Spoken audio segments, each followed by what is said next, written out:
Hi, I'm Melissa Cobb. Come fly with AOPA. This is our last regular weekly show. The next will be produced at EAA AirVenture in July. Coming up this week, the AOPA National Celebration of General Aviation Flyover, saying goodbye to aviation great Dick Rutan, and an up-close look at a familiar aircraft. AOPA keeps flying safe, accessible, and fun by protecting your freedom to fly. We are the most trusted one-stop resource for all things related to general aviation. Become an AOPA pilot today. The AOPA National Celebration of General Aviation Flyover of the National Mall in Washington, D.C. is set to launch this Saturday, May 11th. Here's an up-close look at one of the aircraft that's going to be in the flyover. My name is Chris Ashleman, and we're in front of the Fireboss 802. We're an aerial firefighting platform, so we scoop water and drop it on wildland fires. So the Fireboss is an air tractor 802 that's been equipped with Whipair's amphibious floats with scoops that'll scoop water from any water source around a fire, and we'll take the water to a fire and help put it out. It's a Pratt & Whitney PT6-67F. It's got 1,600 shaft horsepower. We hold 800 gallons in the hopper, which is just after the engine forward of the cockpit. We can scoop about 800 gallons in 15 seconds on the water. Max gross weight is 16,000 pounds. It's wild. It's the most fun airplane I've ever flown. Pretty exhilarating when you're scooping on the water, and the mission itself of aerial wildland firefighting is pretty awesome. I think its capability overall and the mission it does, it can deliver water to a fire extremely efficiently. It's an agile airplane. We can operate into really high mountainous environments and you know, deal with the terrain really well, staying slow and being able to drop downhill. So it's a great all-around airplane. It's a once-in-a-lifetime experience for me. I'm super happy to be here. Hopefully we represent well and everybody sees us and can appreciate general aviation. I'm a GA aircraft owner myself and love the freedom of flying outside of work. The flyover is going to highlight 15 different chapters of general aviation's history, including the Golden Age, the post-war boom aircraft, trainers, backcountry, seaplane, home-built aircraft, helicopters, airshow aircraft, public service aircraft, and even corporate jets. Retired editor-in-chief Tom Haynes and aviation journalist Miles O'Brien will be providing commentary.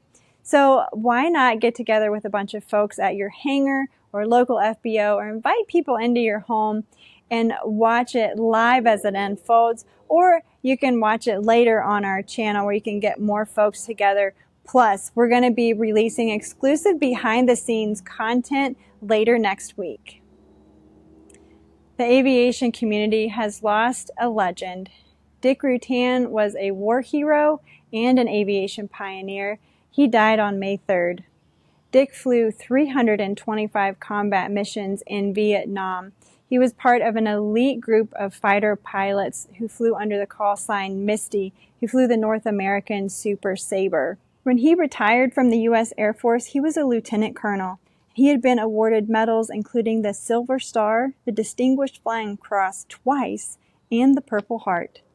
In 1986, Dick and his co-pilot Jenna Yeager and crew chief Bruce Evans set the world record for non-stop around-the-world flight in Voyager. It took 9 days, 3 minutes, and 44 seconds. His younger brother Burt Rutan had designed the aircraft, and Dick set other aviation records as well. Burt has said that Dick played an airplane like someone plays a grand piano. Dick was 85 years old. The International Council of Aircraft Owner and Pilot Associations World Assembly took place this week in Washington, D.C. It brought together IAOPA affiliates with aviation and industry leaders, government officials, and stakeholders from around the world to discuss the latest challenges, opportunities, and developments in general aviation globally. I think the message really is collaboration, and we've collaborated in the U.S. with GA on a lot of initiatives like ADS-B. And we want to take that collaboration and extend it around the globe, and particularly on safety issues, to make sure we're all working together as part of that safety ecosystem. Guests learned about topics such as ICAO medical standards, the safe transition to an unleaded fuel, and the advancement of general aviation safety. The FAA has approved 3 more antidepressant medications for pilots and air traffic controllers to use. The medications are Pristiq, Cymbalta, and Effexor. It's important to note that these are conditionally acceptable, so reach out to the medical specialists in AOPA's Pilot Information Center. You can call them at 800-USA-AOPA, or even reach out to your aviation medical examiner to find out what this means for you. Lately, we've been enjoying bringing you up-close walk-arounds of different aircraft, and with this being the last regular weekly show, we thought we'd share with you the story behind my Cessna 170. Hi, I'm Melissa Cobb. Fly with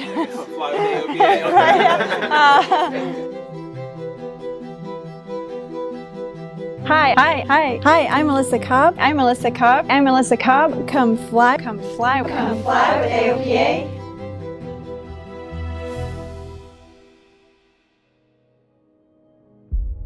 I'm Melissa Cobb. I'm a flight instructor and aircraft owner. Have a tail dragger here, and just grown up flying. I grew up flying out of grass trips with my dad. I think my first flight I was 2 or 3, and that's all I knew. We went to paved runways just for special treats, like to go out to eat. And so it was all backcountry flying, and then I learned to fly at a paved airport and got away from it for a couple of decades, and back into it, and just love flying on the grass.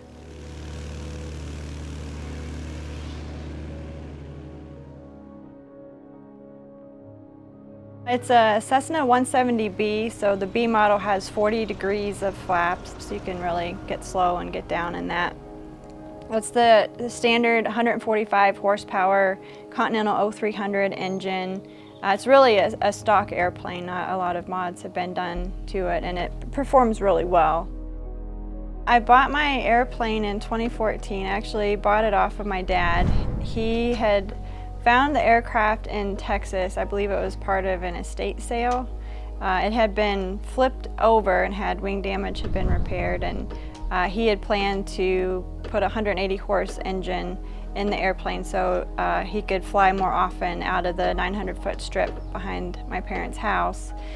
But when he sent the engine off to be checked, the engine was fine.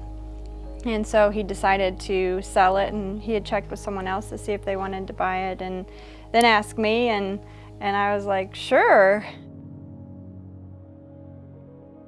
On my trips home from Maryland, I got to see the first engine run with the wings were still off, but the engine was on and running, and then got to go up and film him doing the first taxi and takeoffs. And actually, it was end of May 2014. I have in my logbook the very first flight that I did with him in the 170. It was back to Gallipolis Airport, which was where we had first went on my first flight to go out to eat.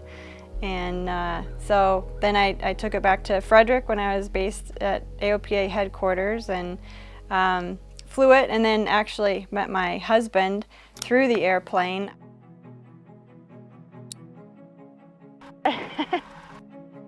It was a frigid February day, and I was going over to Martin State near Baltimore to pick up a portable preheater. But I needed a preheat in order to go, and so I had called the FBO. Theirs was broken, so they called the flight school, and at the time Jason was instructing there, not flying that day, so he said he'd come over and do the preheat, and I thought he was the chattiest line guy I had ever met. He was spitting by my eyes. That's all he could see, because I was like bundled up except for this, because it was quite a cold day. We reconnected a couple other times through the airplane, and I took him on our first date. We got married, and then we painted the airplane, so its original tail number was 4556 Charlie. And so, and it was white with blue and red, but the wings from the damage, they had some bare aluminum and some green primer, and so we got it painted, and I had reserved the N number, 624 Juliet Alpha, and so that's our wedding date, June 24th, and our initials. So I will have no excuse for forgetting our anniversary, because it's the tail number. But now we have 2 kids and we take the kids flying in it.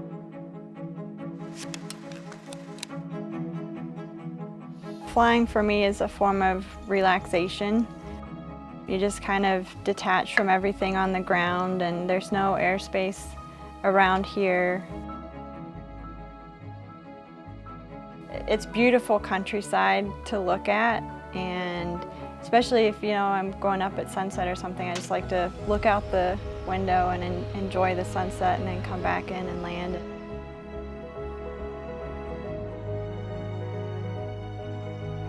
Just something about landing on grass that's just fun.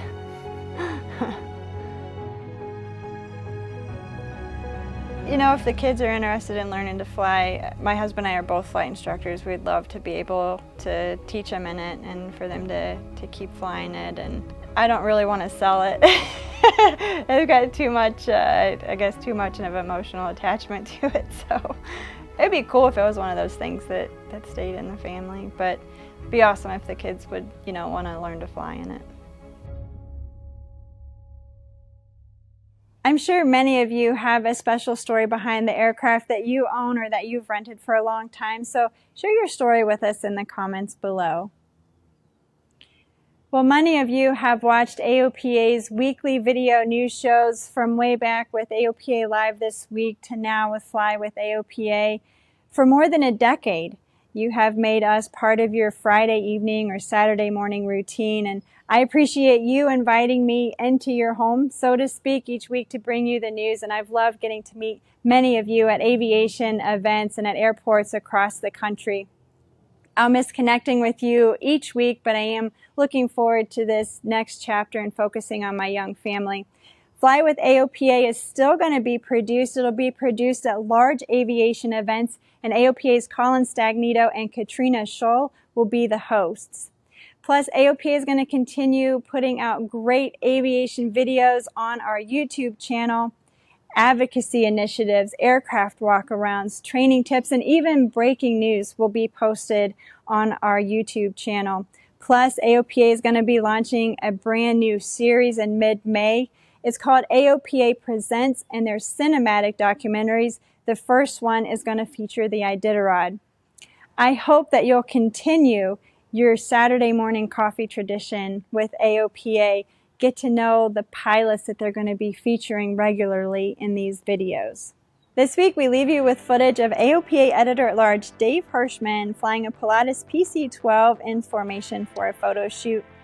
Be sure to like and subscribe to stay up to date on all our latest videos, and sign up for our video newsletter to get our content delivered right to your inbox every Saturday morning. We'll drop a link to the free sign up in the description below. And if you're not already an AOPA pilot, we'd love for you to join us. Just click on the link at the end of this video to learn more about our trial membership.